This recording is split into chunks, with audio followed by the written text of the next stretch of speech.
अस्सलाम वालेकुम students, welcome to CS learning. आज हम अपना डिजिटल लॉजिक एंड डिज़ाइन का लेक्चर नंबर 6 स्टार्ट करते हैं। आई होप कि आपने पिछले लेक्चर को अच्छे से पढ़ा होगा। अब आते हैं हम अपने लेक्चर की तरफ, अपनी स्लाइड्स की तरफ। आज हमारा लेक्चर 6 है। प्रीवियस लेक्चर में हमने क्या देखा था? हमने लॉजिक गेट्स देखे थे, उनके जो कि बेसिक बिल्डिंग ब्लॉक्स होते हैं डिजिटल लॉजिक एंड डिज़ाइन के, उनके सिंबल्स देखे थे, यूनिक फंक्शन कुछ परफॉर्म किए थे।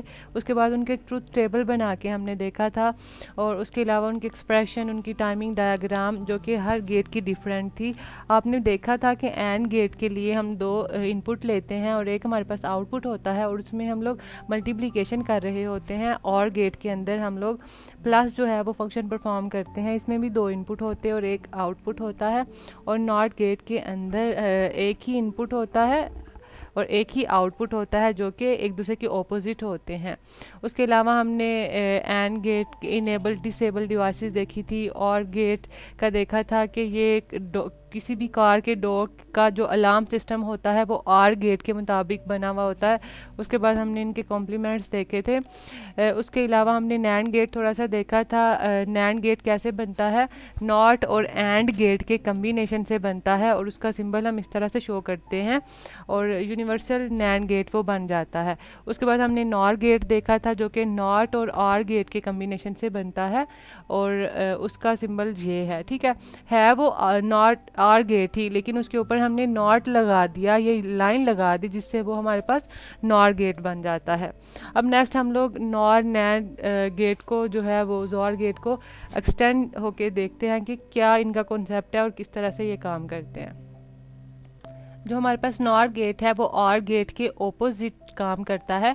इसमें हमारे पास दो इनपुट होते हैं और एक आउटपुट होते हैं। ये हमारे पास जो सिंपल बना हुआ है ये और गेट है, और जब हम और के साथ ये नॉट का साइन लगा देते हैं तो ये हमारे पास नॉट गेट बन जाता है। ठीक है, ये और गेट है, इसके आगे हम छोटा सा बबल लगा दें तो ये नॉट का साइन है, तो ये नॉर गेट बन जाएगा। अब इसका ट्रुथ टेबल किस तरह से बनता है? इसके हमने दो वैल्यूज़ ली, ये ए और बी हमारे पास दो इनपुट हैं, और एफ हमारे पास एक आउटपुट है, ये जो यहाँ पे शो हो रहा है। यहाँ पे हमने 0 0 1 1 लिया, फिर नेक्स्ट जो इनपुट लिया वो 0 1 0 1 लिया। यहाँ पे हमारे पास 0 0 की वैल्यू जो है वो 0 के इक्वल होती है, और 0 1 की वैल्यू 1 के, 1 0 की वैल्यू 1 के, 1 1 की वैल्यू 1 के। यहाँ पे एक्चुअल में हम लोग जो है वो प्लस फंक्शन जो है वो परफॉर्म कर रहे हैं, जिस तरह के हमने और गेट में परफॉर्म किया था। यहाँ पे जो टेबल हमें दिया गया है ये और गेट का टेबल है, जो कि आपने पीछे पढ़ा। अब नेक्स्ट हम लोग नॉर गेट का टेबल देखते हैं और पिक्चर्स के साथ। इसके अंदर जो और गेट जिस तरह से फंक्शन परफॉर्म करता है उससे बिल्कुल ऑपोजिट हमारे पास नॉर गेट परफॉर्म करता है। पीछे हमने देखा कि और गेट के अंदर क्या था, कि जिसमें 1 आ रहा है, ठीक है, वो 1 के इक्वल में ही आउटपुट निकल रहा है। लेकिन नॉर गेट के अंदर क्या होता है कि इसमें जस्ट जो 1 1 है वो 1 के इक्वल आएगा, इसमें मल्टीप्लिकेशन की जो है वो काम करेगा, क्योंकि ये उससे ऑपोजिट है, इसमें नॉट गेट लगा हुआ है। उससे नेक्स्ट हम लोग नैंड नॉट गेट देखते हैं। अब नैंड गेट किस तरह से बनता है आपको पता है, एंड और नॉट गेट के कम्बिनेशन से हमारे पास नैंड गेट जो है वो बनता है। ये हमारे पास जो है वो नॉर गेट बना के उन्होंने दिया हुआ है ये जो, और ये हमारे पास जो है ये नैंड गेट बना के दिया हुआ है। किस तरह से हमें पता चल रहा है कि ये नैंड गेट है और वो नॉर गेट है? ये एंड गेट है और इसके आगे ये जो बबल लगी हुई है इससे हमें पता चलता है कि ये नैंड गेट है, क्योंकि ये इसमें नॉट का साइन आ गया, और यहाँ पे भी और गेट के साथ ये बबल लगी है और इसमें नैंड का नॉट का साइन आ गया। ठीक है, इसी तरह हम लोग इस नैंड गेट को एक्सटेंड भी कर सकते हैं, गेट से आगे गेट लगा सकते हैं अपने इक्वेशंस को सॉल्व करने के लिए, और इसी तरह नॉर गेट को भी हम लोग एक्सप्लोर कर सकते हैं। अब नेक्स्ट हमारे पास नैंड गेट की क्या एप्लीकेशन है कि हमने देखते हैं कि नैंड गेट जो है उसकी बेसिक काम ये है कि कोई भी डिवाइस है ना जिसका अलार्म हम किसी भी डिवाइस का जिसका अलार्म बजता है वो नैंड गेट का फंक्शन ही यूज़ करते हैं।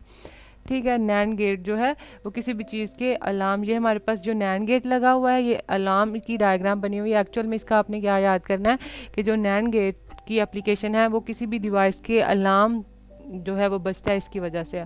और नॉर गेट की क्या एप्लीकेशन है कि जो वॉशिंग मशीन को कंट्रोल करता है उसका जो सर्किट बना हुआ होता है वो नॉर गेट के मुताबिक बना हुआ होता है। नैंड गेट का किसी भी डिवाइस के अलार्म के लिए और नॉर गेट का किसी भी वॉशिंग मशीन को कंट्रोल करने के लिए ये बना हुआ होता है। इससे नेक्स्ट हम लोग जॉर गेट देखते हैं। कहते हैं जॉर गेट के अंदर एक आउटपुट होता है, दो इनपुट होते हैं और मल्टीपल इनपुट्स भी हो सकते हैं। किस तरह से मल्टीपल इनपुट्स हो सकते हैं, जैसे हम सर्किट से आगे सर्किट से लगाते जाते हैं, जिस तरह हम यहाँ पे कर रहे हैं। अगर इसमें सर्किट बढ़ाते जाएं तो हमारे पास इनपुट्स बढ़ते जाएंगे, ठीक है। आउटपुट तो हमें एक ही मिलेगा ना, लेकिन ये जो इनपुट है यहाँ पे दो, फिर नेक्स्ट यहाँ से निकल के इनपुट बढ़ते जाएंगे, आउटपुट एक ही रहेगा। और इसका जो है यहाँ पे हमें बना के दिखाए हुए है, इसका सिंबल किस तरह से है। ये और गेट बना हुआ है और साइड इसमें एक और यहाँ पे एक ऐसे लेयर लगानी है, ये जॉर गेट को शो ऑफ करती है। अब जॉर गेट जो है वो किस तरह से फंक्शन परफॉर्म करता है, जॉर गेट को हम किस तरह से रिप्रेजेंट करते हैं। एफ हमारे पास जो है वो आउटपुट है, ए और बी हमारे पास इनपुट है और बीच में ये प्लस किस सर्कल लगा हुआ है, ये सिंबल जॉर गेट को शो ऑफ करता है। इसके अंदर हम किस तरह से ट्रुथ टेबल बनाते हैं कि जो सिमिलर वैल्यूज़ हैं वो 0 के इक्वल हो जाती हैं और जो 0 1 1 0 वाली वैल्यूज़ हैं वो 1 1 के इक्वल होती हैं। नीचे 1 1 ये भी सिमिलर वैल्यू हैं, ये 0 के इक्वल होंगी। अब नेक्स्ट इसकी टाइमिंग डायग्राम भी बनी हुई है जिस तरह के बाकियों की थी। यहाँ पे एक इनपुट है, ठीक है, नीचे दूसरा इनपुट है, इनके कम्बिनेशन से ये इस तरह से हमारे पास आउटपुट बनेगा। उसके बाद हमारे पास नॉर गेट है, मतलब इसमें और नॉट और एक्स के कम्बिनेशन से हमारे पास नॉर गेट बनता है, जिसका सिंबल उन्होंने यहाँ पे दिया हुआ है, ये ऊपर वाला। यहाँ पे हमारे पास और गेट है, उसके आगे नॉट भी लगा हुआ है और ये जो लाइन है हमें शो कर रही है ये नॉर गेट है, इसका भी एक आउटपुट होता है और दो इनपुट्स या दो से ज़्यादा इनपुट्स हो सकती हैं। अब इसका ट्रुथ टेबल किस तरह से बनेगा, इसमें सिमिलर जो वैल्यू हैं वो 1 के इक्वल होंगी और जो अपोजिट वैल्यूज़ हैं वो 0 0 के इक्वल होंगी। और इसके ऊपर ये जो लाइन लग गई है ये हमें शो करती है कि ये हमारे पास नॉट, ये जो हमारे पास है वो नॉट को शो ऑफ करती है। जिस तरह के इसके ऊपर लाइन नहीं थी ये जॉर गेट था और नेक्स्ट जो है इसके ऊपर लाइन है तो ये जनॉर गेट है, मतलब इसमें नॉट साइन आ गया। जिसमें नॉट साइन आएगा उसको हम ऊपर से अंडरलाइन कर देंगे उनकी वैल्यूज़ को। इसकी भी टाइमिंग डायग्राम भी उससे ओपोजिट होगी जो कि जॉर की थी, जनॉर से ओपोजिट ये टाइमिंग डायग्राम है जिसमें दो इनपुट और एक आउटपुट दिया गया है। अब जॉर गेट की क्या एप्लीकेशन है कि ये ओड नंबर को डिटेक्ट करने के लिए यूज़ किया जाता है और ये इसका बना के दिखाया हुआ है। और नेक्स्ट जो हमारे पास जनॉर है ये इवन नंबर को डिटेक्ट करने के लिए यूज़ किया जाता है, ये इसकी एप्लीकेशन है। उसके अलावा ये TTL और CMOS नॉट गेट उन्होंने ये सर्किट बना के दिया हुआ है, इसको आप इस सर्किट को आप अच्छे से याद कर लेंगे, ये भी पेपर में आ सकता है। जिसमें ये हमारे पास सर्किट बने हैं, ये V पॉजिटिव वोल्टेज यहाँ पे दिया गया है और ये ट्रांजिस्टर लगे हुए हैं, यहाँ पे VCC CMOS का है। नेक्स्ट हम देखते हैं कि इसकी क्या है, ये टाइप्स हैं लॉजिक गेट्स की जो कि आपने इनको MCQs के लिए याद करना है कि 74XX00 जो है इस ये हमारे पास कॉर्ड 2 इनपुट नैंड गेट के इक्वल होती है और 74 जब XX02 हो जाए तो वो कॉर्ड 2 इनपुट नॉर गेट के इक्वल होती है। इस तरह ये नेक्स्ट इनकी वैल्यूज़ आपने MCQs के लिए याद करनी है। और उसके अलावा ये भी नेक्स्ट जो आ रही हैं आपकी बुक पे टेबल ये दिया गया होगा।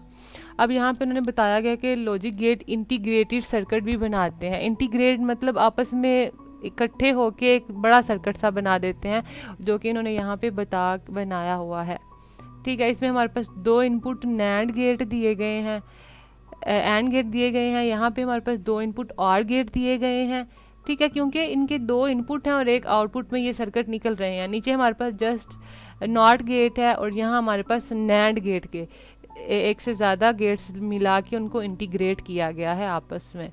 यहाँ पे हमारे पास नॉर गेट का बनाया गया है सर्किट, एक डायग्राम एक जैसे ही है, बाकी सिमिलर हैं क्योंकि नाम के लिहाज से वो डिफरेंट है।